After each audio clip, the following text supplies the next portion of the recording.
Daniel, chapter 1. In the 3rd year of the reign of Jehoiakim, king of Judah, Nebuchadnezzar, king of Babylon, came to Jerusalem and besieged it. And the Lord delivered Jehoiakim, king of Judah, into his hand, along with some of the articles from the temple of God. These he carried off to the temple of his God in Babylonia, and put in the treasure house of his God. Then the king ordered Ashpenaz, chief of his court officials, to bring in some of the Israelites from the royal family and nobility, young men without any physical defect, handsome, showing aptitude for every kind of learning, well-informed, quick to understand, and qualified to serve in the king's palace.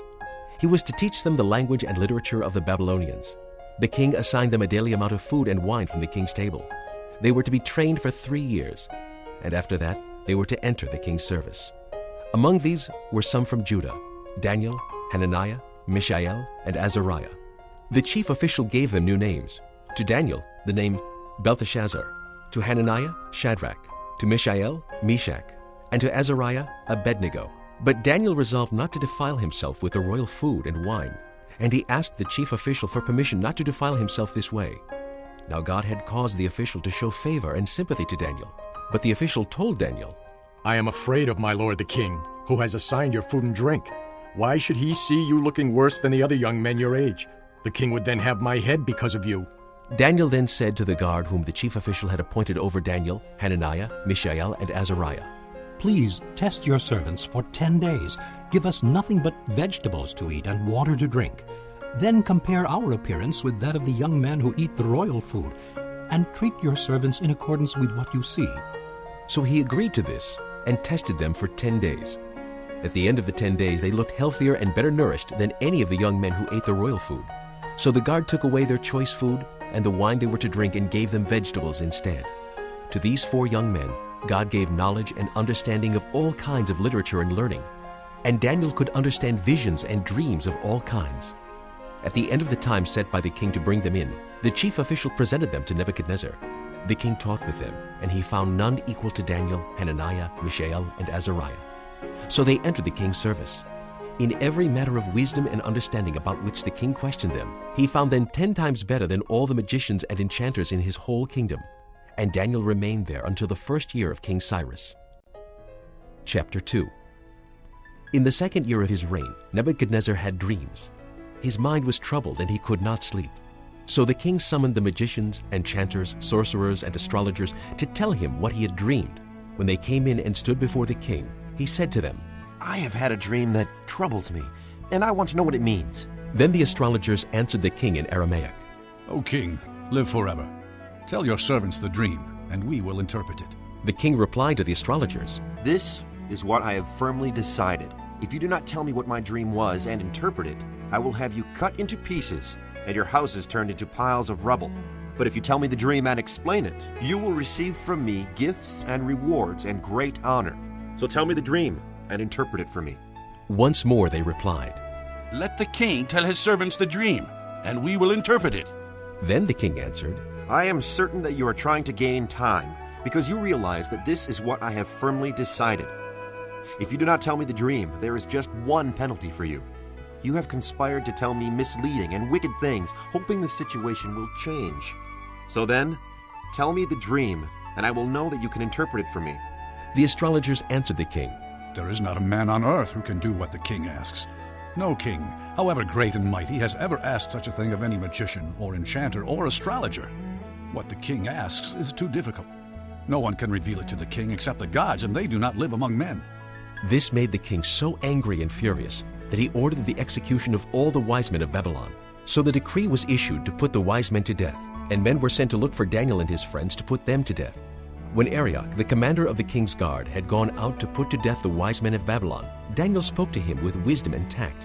He asked the king's officer, "Why did the king issue such a harsh decree?"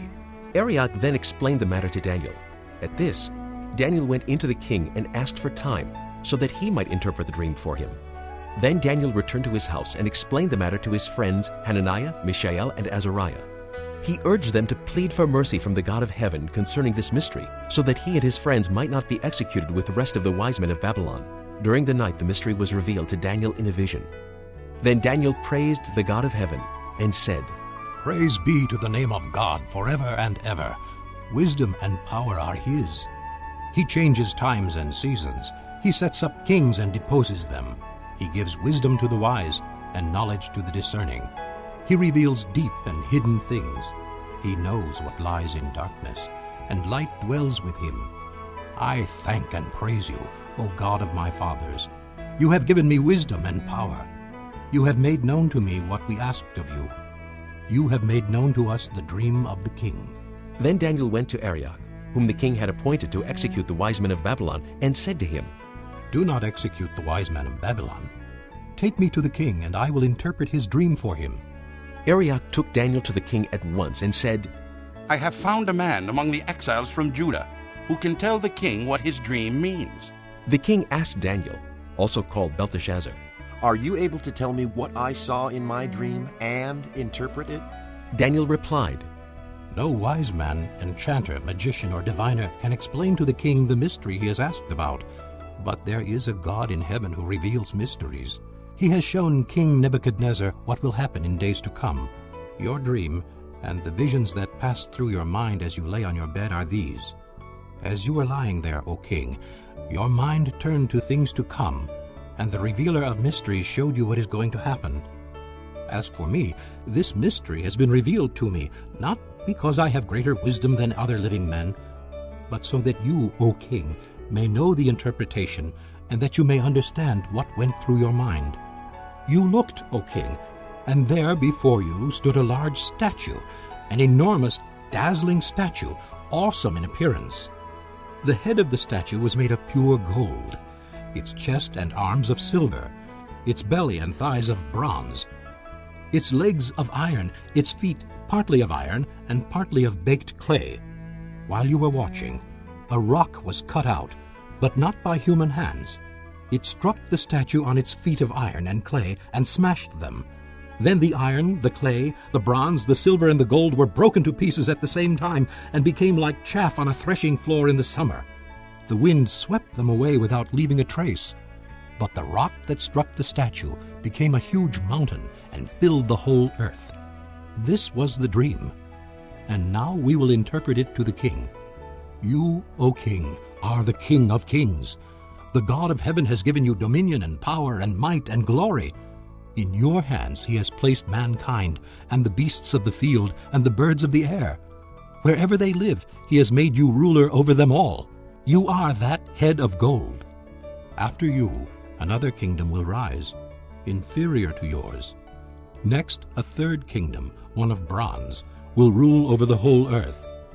Finally, there will be a fourth kingdom, strong as iron. For iron breaks and smashes everything, and as iron breaks things to pieces, so it will crush and break all the others. Just as you saw that the feet and toes were partly of baked clay and partly of iron, so this will be a divided kingdom. Yet it will have some of the strength of iron in it, even as you saw iron mixed with clay. As the toes were partly iron and partly clay, so this kingdom will be partly strong and partly brittle. And just as you saw the iron mixed with baked clay, so the people will be a mixture and will not remain united any more than iron mixes with clay. In the time of those kings, the God of heaven will set up a kingdom that will never be destroyed, nor will it be left to another people. It will crush all those kingdoms and bring them to an end, but it will itself endure forever. This is the meaning of the vision of the rock cut out of a mountain, but not by human hands, a rock that broke the iron, the bronze, the clay, the silver, and the gold to pieces. The great God has shown the king what will take place in the future. The dream is true, and the interpretation is trustworthy. Then you, O king, are the King of kings. The God of heaven has given you dominion and power and might and glory. In your hands he has placed mankind and the beasts of the field and the birds of the air. Wherever they live, he has made you ruler over them all. You are that head of gold. After you, another kingdom will rise, inferior to yours. Next, a third kingdom, one of bronze, will rule over the whole earth. Finally, there will be a fourth kingdom, strong as iron. For iron breaks and smashes everything, and as iron breaks things to pieces, so it will crush and break all the others. just as you saw that the feet and toes were partly of baked clay and partly of iron. So this will be a divided kingdom, yet it will have some of the strength of iron in it, even as you saw iron mixed with clay. As the toes were partly iron and partly clay, so this kingdom will be partly strong and partly brittle. And just as you saw the iron mixed with baked clay, so the people will be a mixture and will not remain united, any more than iron mixes with clay. In the time of those kings, the God of heaven will set up a kingdom that will never be destroyed, nor will it be left to another people. It will crush all those kingdoms and bring them to an end, but it will itself endure forever. This is the meaning of the vision of the rock cut out of a mountain, but not by human hands, a rock that broke the iron, the bronze, the clay, the silver, and the gold to pieces. The great God has shown the king what will take place in the future. The dream is true, and the interpretation is trustworthy. Then King Nebuchadnezzar fell prostrate before Daniel and paid him honor, and ordered that an offering and incense be presented to him. The king said to Daniel, Surely your God is the God of gods, and the Lord of kings, and a revealer of mysteries, for you were able to reveal this mystery. Then the king placed Daniel in a high position and lavished many gifts on him. He made him ruler over the entire province of Babylon, and placed him in charge of all its wise men. Moreover, at Daniel's request, the king appointed Shadrach, Meshach, and Abednego administrators over the province of Babylon, while Daniel himself remained at the royal court. Chapter 3. King Nebuchadnezzar made an image of gold 90 feet high and 9 feet wide, and set it up on the plain of Dura in the province of Babylon. He then summoned the satraps, prefects, governors, advisors, treasurers, judges, magistrates, and all the other provincial officials to come to the dedication of the image he had set up. So the satraps, prefects, governors, advisors, treasurers, judges, magistrates, and all the other provincial officials assembled for the dedication of the image that King Nebuchadnezzar had set up, and they stood before it. Then the herald loudly proclaimed, This is what you are commanded to do, O peoples, nations, and men of every language. As soon as you hear the sound of the horn, flute, zither, lyre, harp, pipes, and all kinds of music, you must fall down and worship the image of gold that King Nebuchadnezzar has set up. Whoever does not fall down and worship will immediately be thrown into a blazing furnace. Therefore, as soon as they heard the sound of the horn, flute, zither, lyre, harp, and all kinds of music, all the peoples, nations, and men of every language fell down and worshipped the image of gold that King Nebuchadnezzar had set up. At this time, some astrologers came forward and denounced the Jews. They said to King Nebuchadnezzar, O king, live forever. You have issued a decree, O king, that everyone who hears the sound of the horn, flute, zither, lyre, harp, pipes, and all kinds of music must fall down and worship the image of gold, and that whoever does not fall down and worship will be thrown into a blazing furnace. But there are some Jews whom you have set over the affairs of the province of Babylon, Shadrach, Meshach, and Abednego, who pay no attention to you, O king. They neither serve your gods nor worship the image of gold you have set up. Furious with rage, Nebuchadnezzar summoned Shadrach, Meshach, and Abednego. So these men were brought before the king, and Nebuchadnezzar said to them, Is it true, Shadrach, Meshach, and Abednego, that you do not serve my gods or worship the image of gold I have set up? Now, when you hear the sound of the horn, flute, zither, lyre, harp, pipes, and all kinds of music, if you are ready to fall down and worship the image I made, very good. But if you do not worship it, you will be thrown immediately into a blazing furnace. Then what God will be able to rescue you from my hand? Shadrach, Meshach, and Abednego replied to the king, O Nebuchadnezzar, we do not need to defend ourselves before you in this matter. If we are thrown into the blazing furnace, the God we serve is able to save us from it, and he will rescue us from your hand, O king. But even if he does not, we want you to know, O king, that we will not serve your gods or worship the image of gold you have set up. Then Nebuchadnezzar was furious with Shadrach, Meshach, and Abednego, and his attitude toward them changed. He ordered the furnace heated 7 times hotter than usual, and commanded some of the strongest soldiers in his army to tie up Shadrach, Meshach, and Abednego and throw them into the blazing furnace. So these men, wearing their robes, trousers, turbans, and other clothes, were bound and thrown into the blazing furnace. The king's command was so urgent, and the furnace so hot, that the flames of fire killed the soldiers who took up Shadrach, Meshach, and Abednego. And these 3 men firmly tied, fell into the blazing furnace. Then King Nebuchadnezzar leaped to his feet in amazement and asked his advisers. Weren't there 3 men that we tied up and threw into the fire? They replied. Certainly, O king. He said, Look, I see 4 men walking around in the fire, unbound and unharmed, and the 4th looks like a son of the gods. Nebuchadnezzar then approached the opening of the blazing furnace and shouted, Shadrach, Meshach, and Abednego, servants of the Most High God, come out! Come here! So Shadrach, Meshach, and Abednego came out of the fire, and the satraps, prefects, governors, and royal advisers crowded around them. They saw that the fire had not harmed their bodies, nor was a hair of their heads singed. Their robes were not scorched, and there was no smell of fire on them. Then Nebuchadnezzar said, Praise be to the God of Shadrach, Meshach, and Abednego, who has sent his angel and rescued his servants. They trusted in him and defied the king's command, and were willing to give up their lives, rather than serve or worship any god except their own God. Therefore, I decree that the people of any nation or language who say anything against the God of Shadrach, Meshach, and Abednego be cut into pieces, and their houses be turned into piles of rubble, for no other God can save in this way. Then the king promoted Shadrach, Meshach, and Abednego in the province of Babylon. Chapter 4. King Nebuchadnezzar, to the peoples, nations, and men of every language who live in all the world, may you prosper greatly. It is my pleasure to tell you about the miraculous signs and wonders that the Most High God has performed for me. How great are his signs, how mighty his wonders. His kingdom is an eternal kingdom. His dominion endures from generation to generation. I, Nebuchadnezzar, was at home in my palace, contented and prosperous. I had a dream that made me afraid. As I was lying in my bed, the images and visions that passed through my mind terrified me.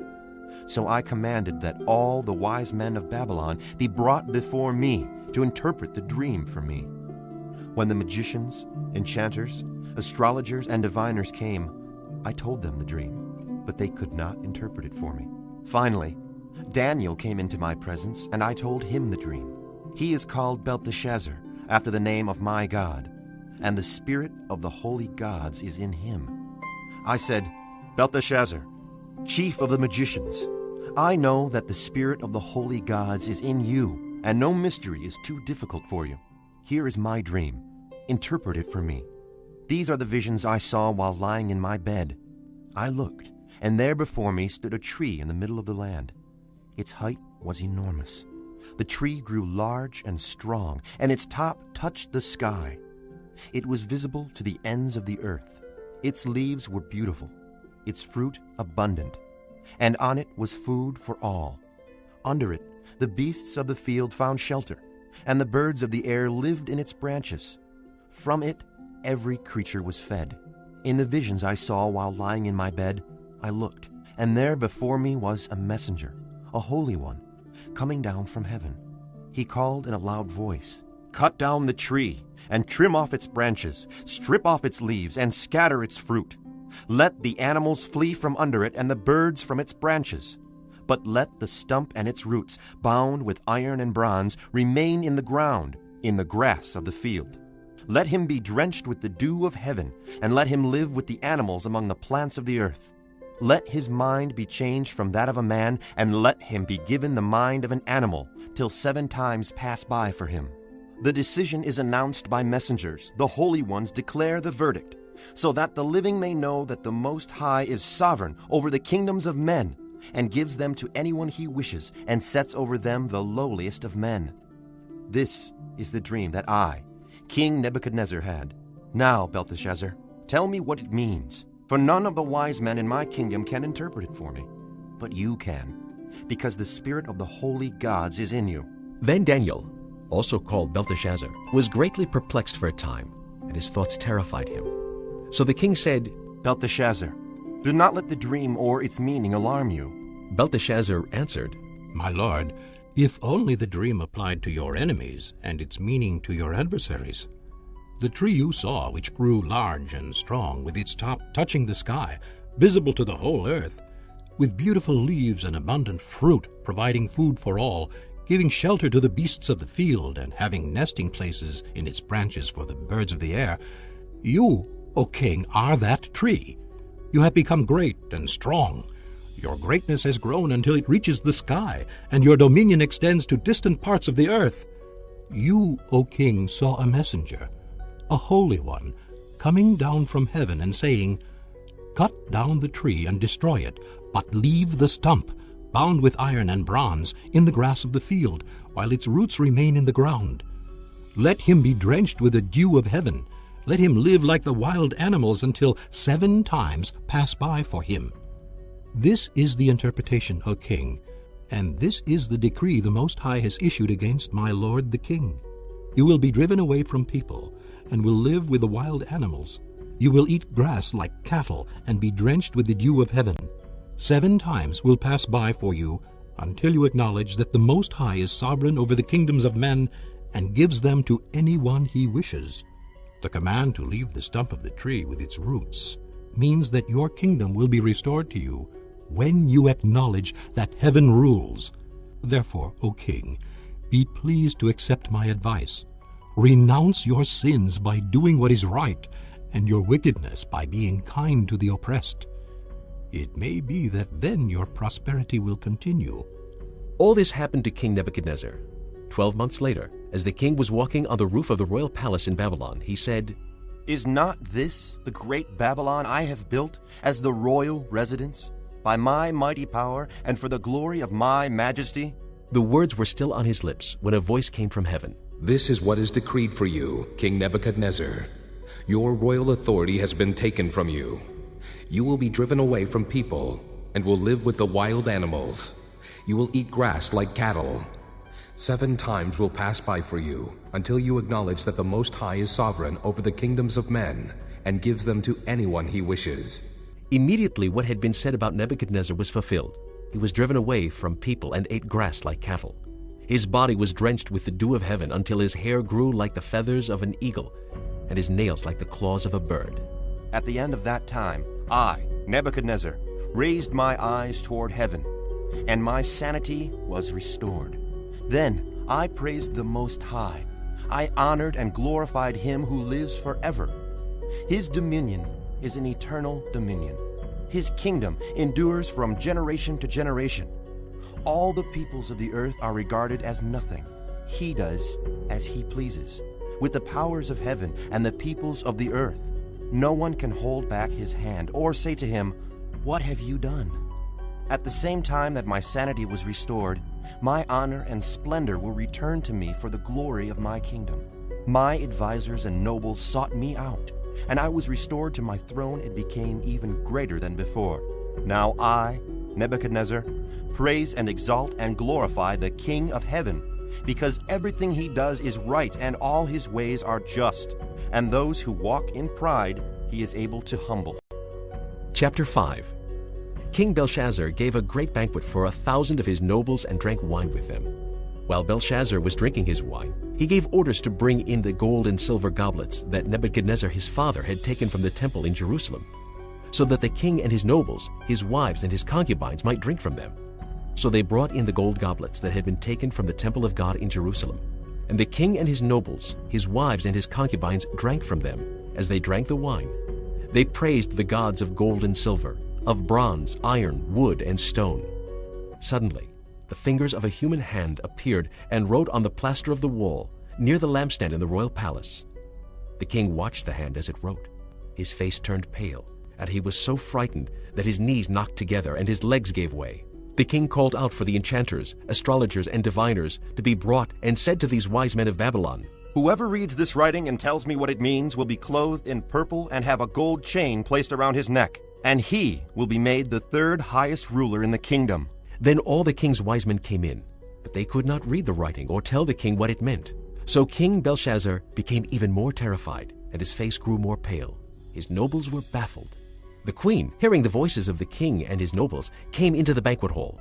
"O king, live forever," she said. "Don't be alarmed. Don't look so pale. There is a man in your kingdom who has the spirit of the holy gods in him.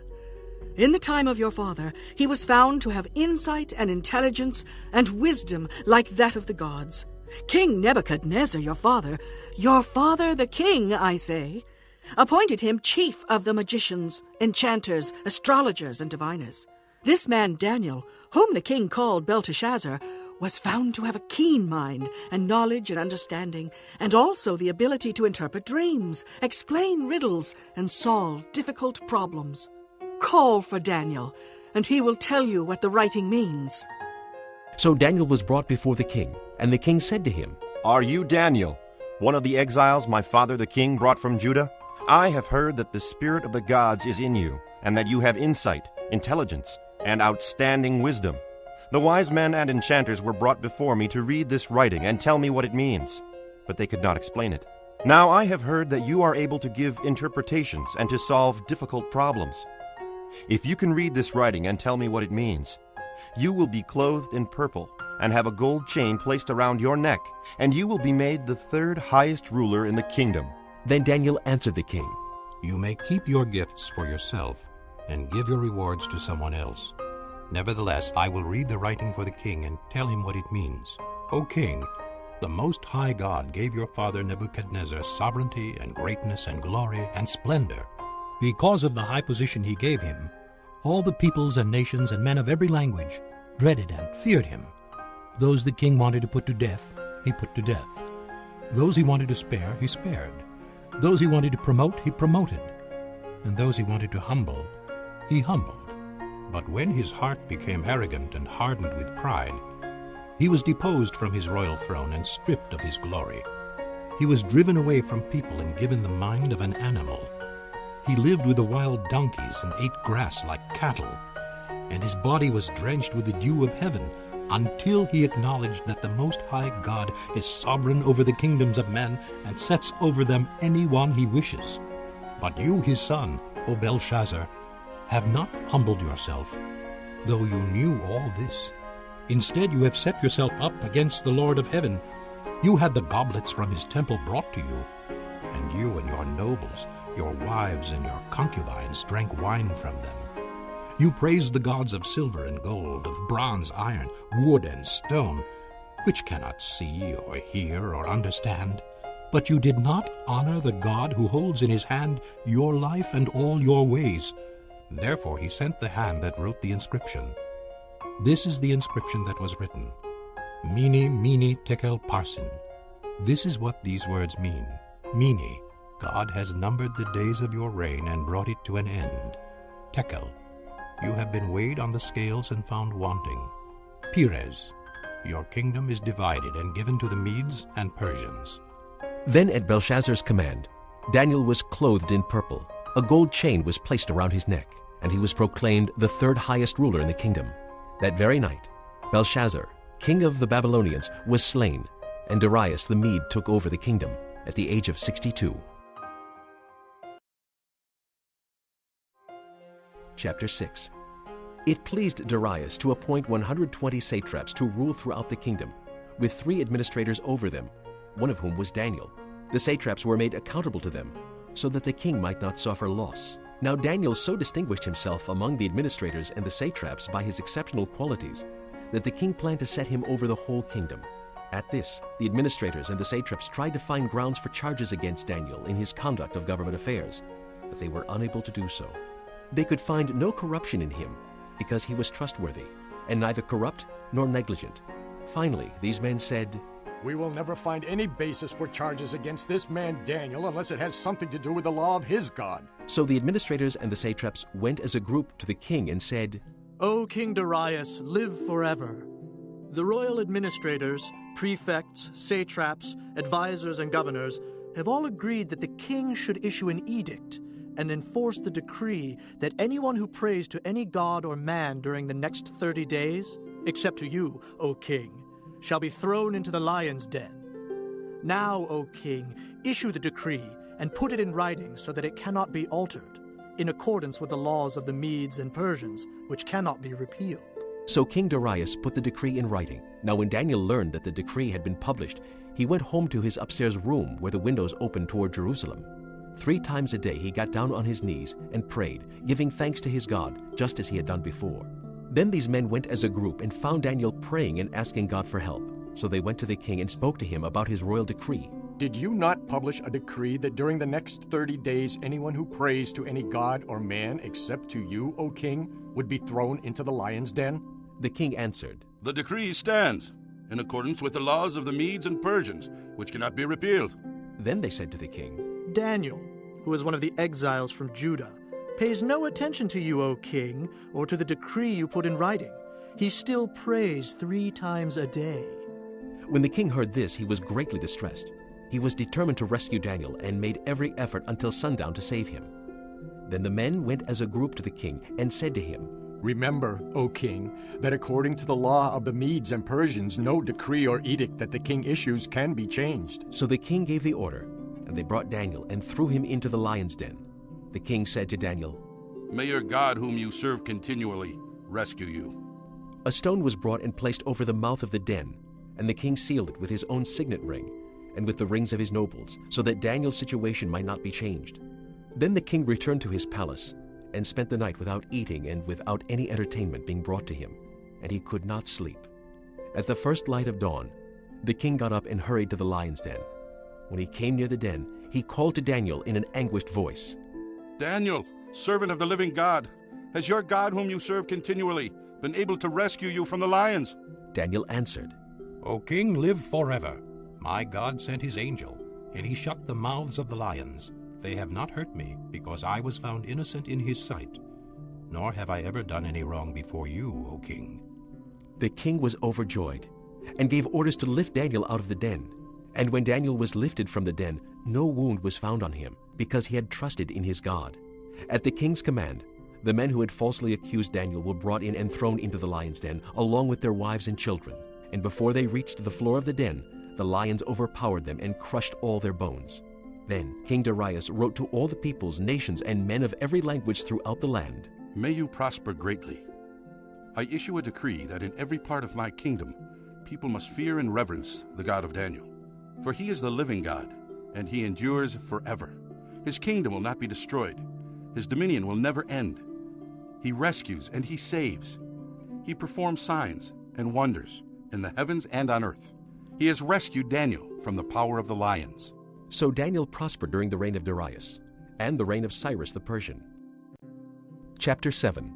In the first year of Belshazzar, king of Babylon, Daniel had a dream, and visions passed through his mind as he was lying on his bed. He wrote down the substance of his dream. Daniel said, In my vision at night I looked, and there before me were the 4 winds of heaven churning up the great sea. 4 great beasts, each different from the others, came up out of the sea. The first was like a lion, and it had the wings of an eagle. I watched until its wings were torn off, and it was lifted from the ground, so that it stood on 2 feet, like a man, and the heart of a man was given to it. And there before me was a second beast, which looked like a bear. It was raised up on one of its sides, and it had 3 ribs in its mouth between its teeth. It was told, Get up and eat your fill of flesh.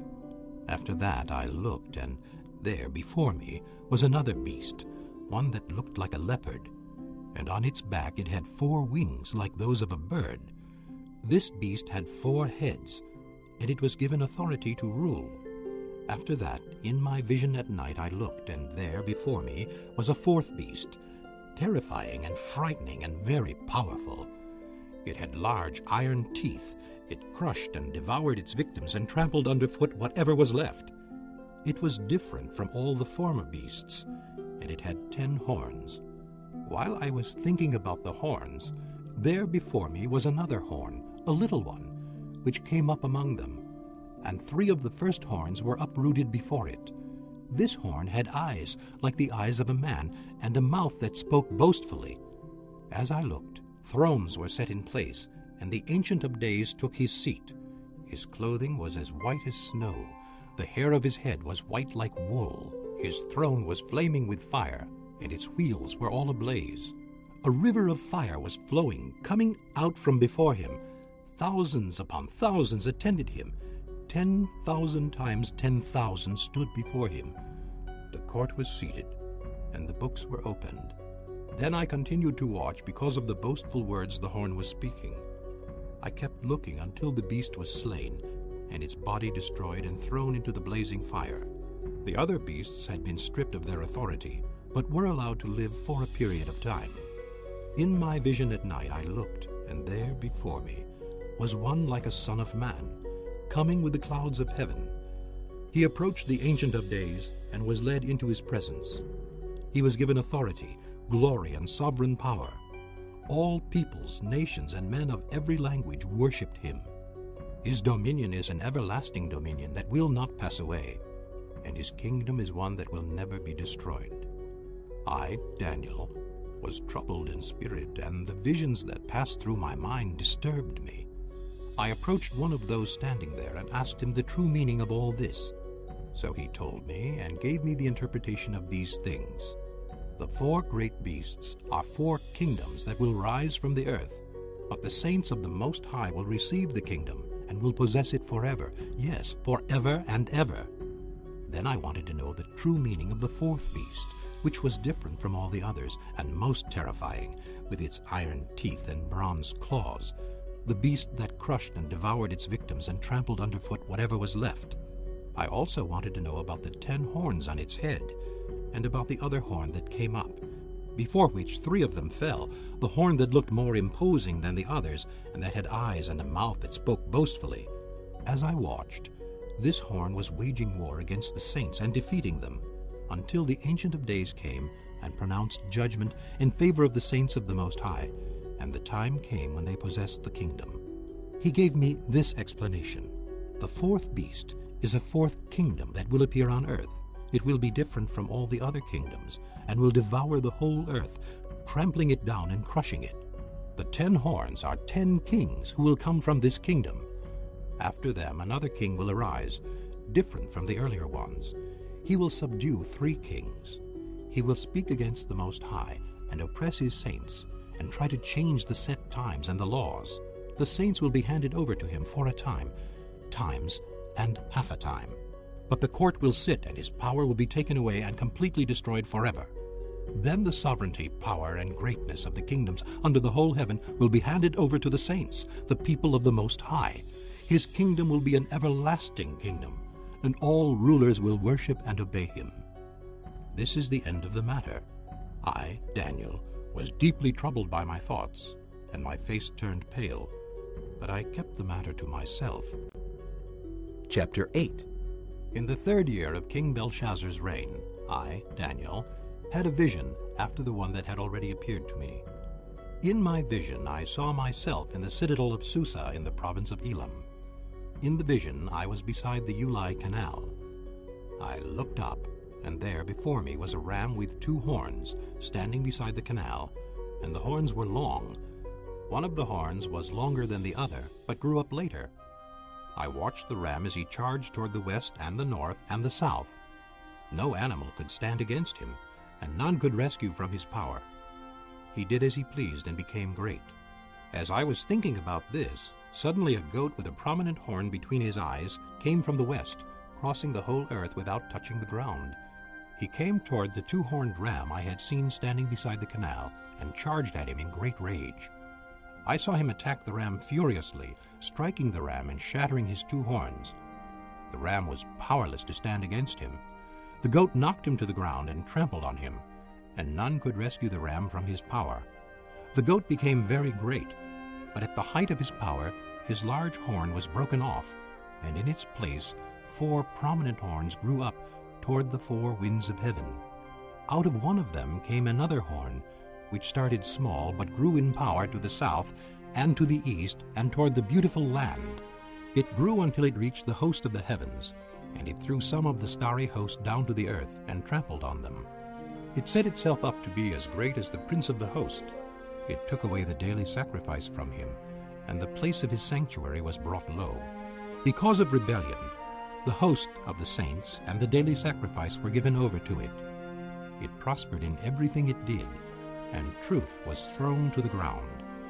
Then I heard a Holy One speaking, and another Holy One said to him, "How long will it take for the vision to be fulfilled, the vision concerning the daily sacrifice, the rebellion that causes desolation, and the surrender of the sanctuary and of the host that will be trampled underfoot?"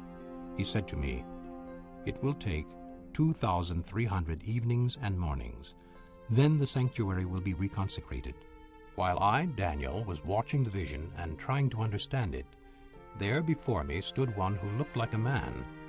And I heard a man's voice from the Uli calling, "Gabriel, tell this man the meaning of the vision." As he came near the place where I was standing, I was terrified and fell prostrate. "Son of man," he said to me, "understand that the vision concerns the time of the end." While he was speaking to me, I was in a deep sleep with my face to the ground. Then he touched me and raised me to my feet. He said, "I'm going to tell you what will happen later in the time of wrath, because the vision concerns the appointed time of the end. The two-horned ram that you saw represents the kings of Media and Persia. The shaggy goat is the king of Greece, and the large horn between his eyes is the first king. The 4 horns that replaced the one that was broken off represent 4 kingdoms that will emerge from his nation, but will not have the same power. In the latter part of their reign, when rebels have become completely wicked, a stern-faced king, a master of intrigue, will arise. He will become very strong, but not by his own power. He will cause astounding devastation and will succeed in whatever he does. He will destroy the mighty men and the holy people. He will cause deceit to prosper, and he will consider himself superior. When they feel secure, he will destroy many and take his stand against the Prince of Princes. Yet he will be destroyed, but not by human power. The vision of the evenings and mornings that has been given to you is true, but seal up the vision, for it concerns the distant future." I, Daniel, was exhausted and lay ill for several days. Then I got up and went about the king's business. I was appalled by the vision. It was beyond understanding. Chapter 9. In the first year of Darius, son of Xerxes, a Mede by descent, who was made ruler over the Babylonian kingdom, in the first year of his reign, I, Daniel, understood from the Scriptures, according to the word of the Lord given to Jeremiah the prophet, that the desolation of Jerusalem would last 70 years. So I turned to the Lord God and pleaded with him in prayer and petition, in fasting, and in sackcloth and ashes. I prayed to the Lord my God and confessed, "O Lord, the great and awesome God, who keeps his covenant of love with all who love him and obey his commands, we have sinned and done wrong. We have been wicked and have rebelled. We have turned away from your commands and laws. We have not listened to your servants the prophets, who spoke in your name to our kings, our princes, and our fathers, and to all the people of the land. Lord, you are righteous. But this day we are covered with shame, the men of Judah and people of Jerusalem and all Israel, both near and far, in all the countries where you have scattered us because of our unfaithfulness to you. O Lord, we and our kings, our princes, and our fathers are covered with shame because we have sinned against you. The Lord our God is merciful and forgiving, even though we have rebelled against him. We have not obeyed the Lord our God or kept the laws he gave us through his servants the prophets. All Israel has transgressed your law and turned away, refusing to obey you. Therefore the curses and sworn judgments written in the law of Moses, the servant of God, have been poured out on us, because we have sinned against you. You have fulfilled the words spoken against us and against our rulers by bringing upon us great disaster.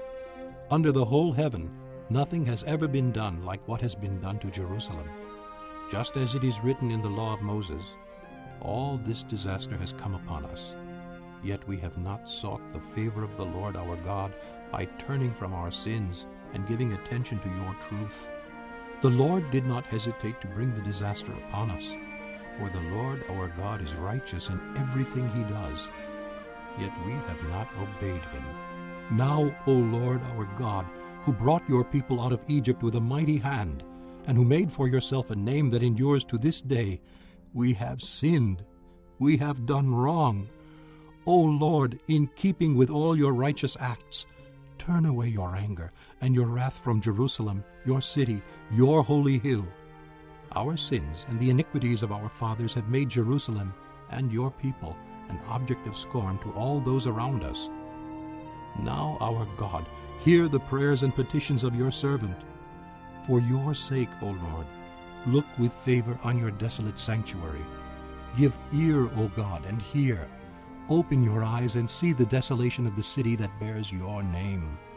We do not make requests of you because we are righteous, but because of your great mercy. O Lord, listen. O Lord, forgive. O Lord, hear and act.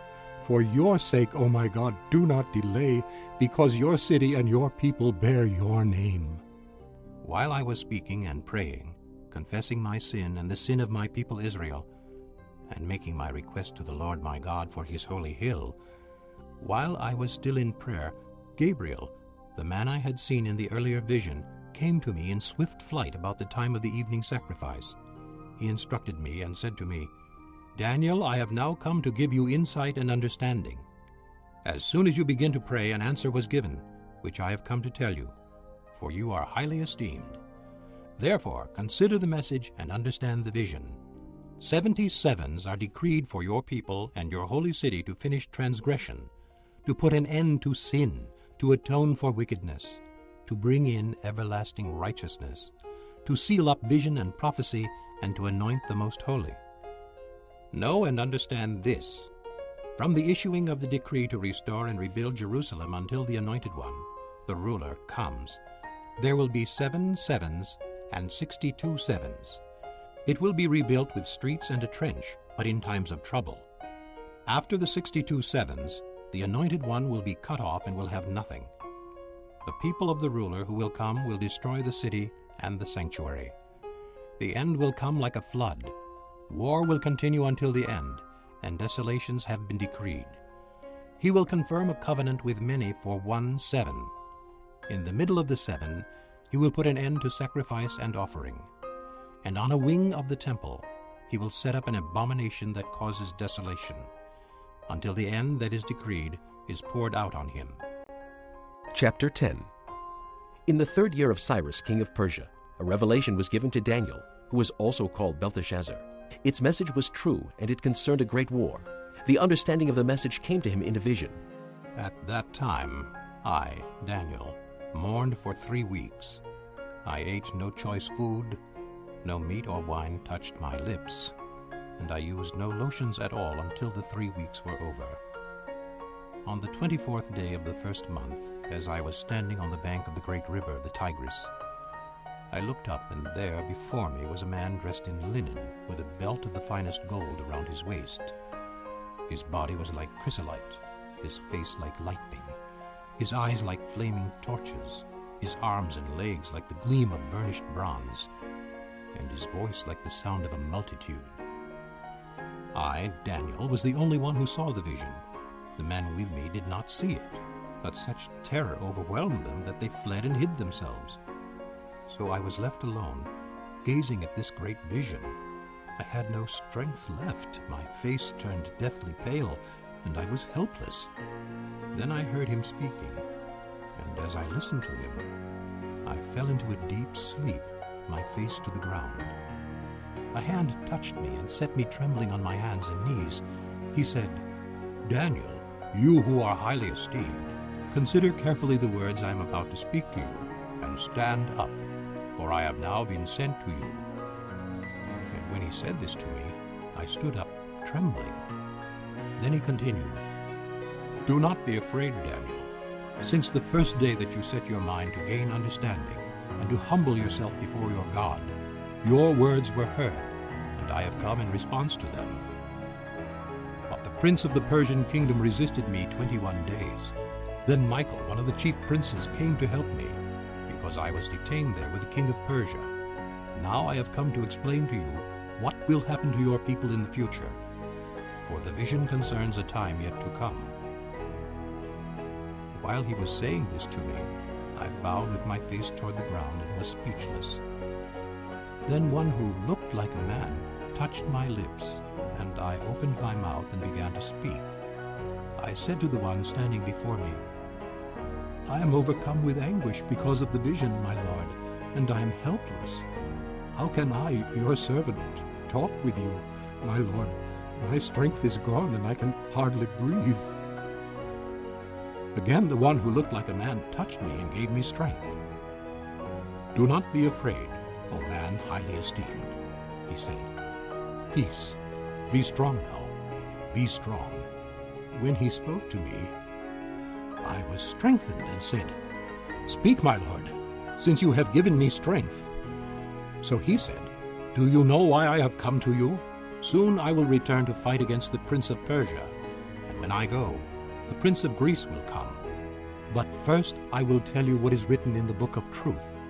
No one supports me against them except Michael, your prince." Chapter 11.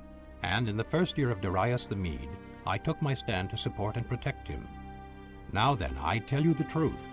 3 more kings will appear in Persia, and then a 4th, who will be far richer than all the others. When he has gained power by his wealth, he will stir up everyone against the kingdom of Greece. Then a mighty king will appear, who will rule with great power and do as he pleases. After he has appeared, his empire will be broken up and parceled out toward the 4 winds of heaven. It will not go to his descendants, nor will it have the power he exercised, because his empire will be uprooted and given to others. The king of the south will become strong, but one of his commanders will become even stronger than he, and will rule his own kingdom with great power. After some years they will become allies. The daughter of the king of the south will go to the king of the north to make an alliance, but she will not retain her power, and he and his power will not last. In those days she will be handed over, together with her royal escort and her father and the one who supported her. One from her family line will arise to take her place.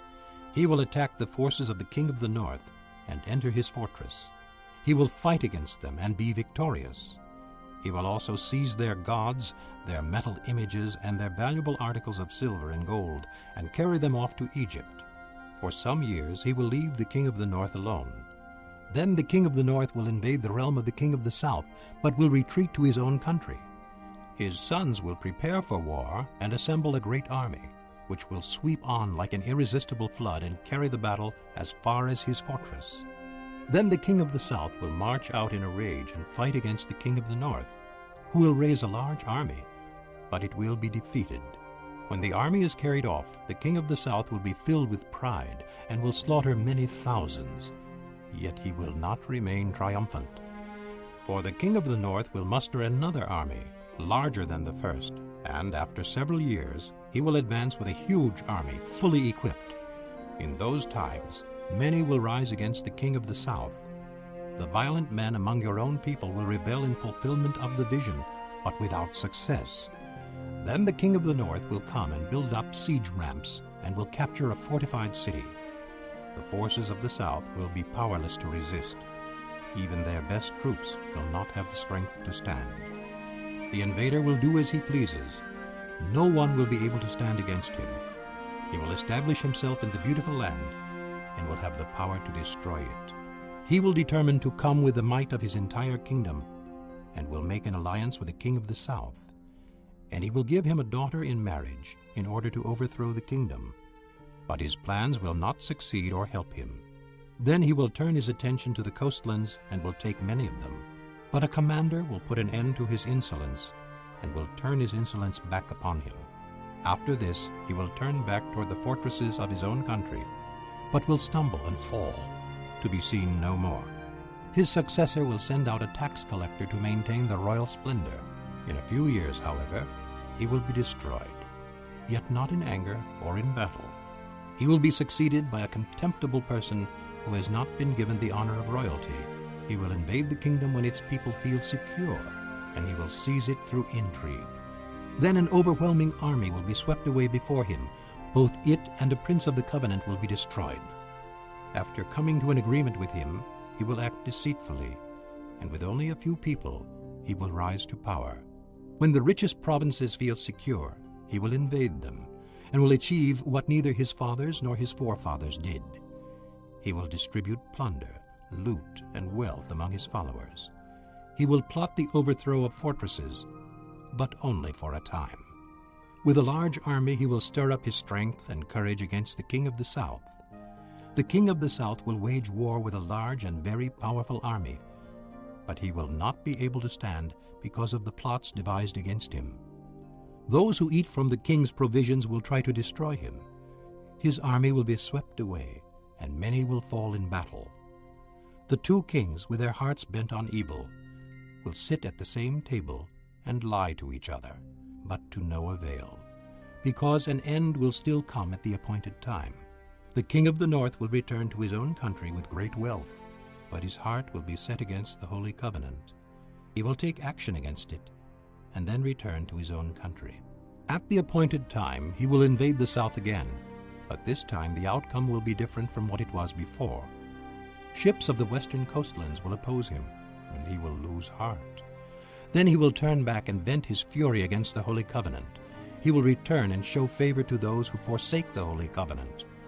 His armed forces will rise up to desecrate the temple fortress and will abolish the daily sacrifice. Then they will set up the abomination that causes desolation. With flattery he will corrupt those who have violated the covenant.